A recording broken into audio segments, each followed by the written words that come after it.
dark, scant pasture drawn thin over rock shaped like flame, the old ocean at the land's foot, the last grey extension beyond the long white violence, this place is the noblest thing I've ever seen.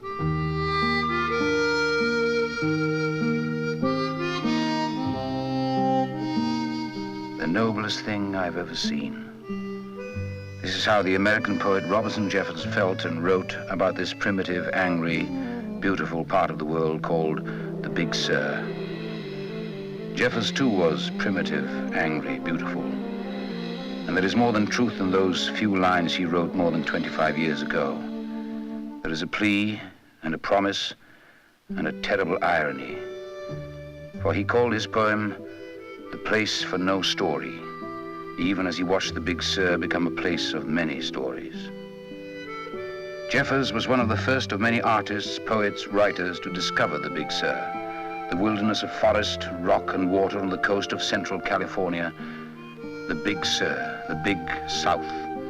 Even its name, bestowed by the early Spanish who journeyed south from San Francisco, tells of the respect it commands. And in spite of this one road that man forced through it, the Big Sur has remained unconquered. Giant redwoods soaring to the sky,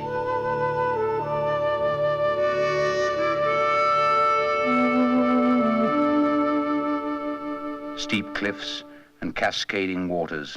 It is a place of primitive beauty and power that, if you come, accepts you only on its own terms and challenges you even then.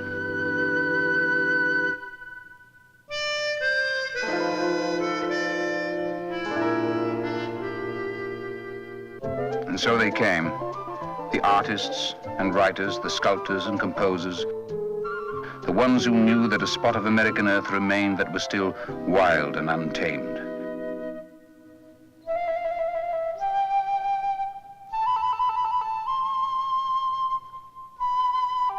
This was all they asked of it, a place to be free and to grow.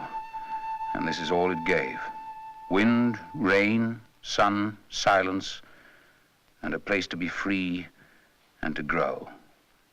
And sometimes the shuddering of the earth as it quakes, the roar of the wind, the pounding of the surf against the rock, reminds you that you are a guest, a visitor, that the Big Sur is eternal, and you are not. The healing, soothing powers of these natural sulfur baths were known to the Indians who came many hundreds of years ago, just as they became known to the artists and writers who followed.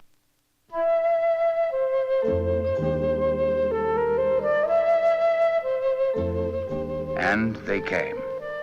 Men like Henry Miller, who called the Big Sur a place of grandeur and eloquent silence. Emil White, the artist who came to the Big Sur with Miller and stayed to become the leader of its art movement.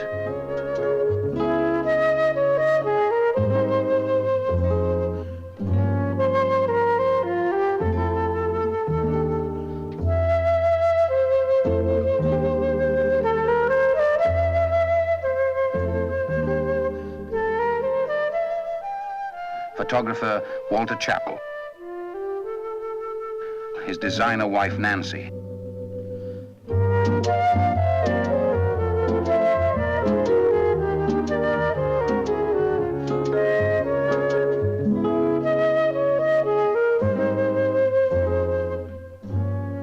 Edmund Carter, who gave up one career to discover another in sculpting incredible statues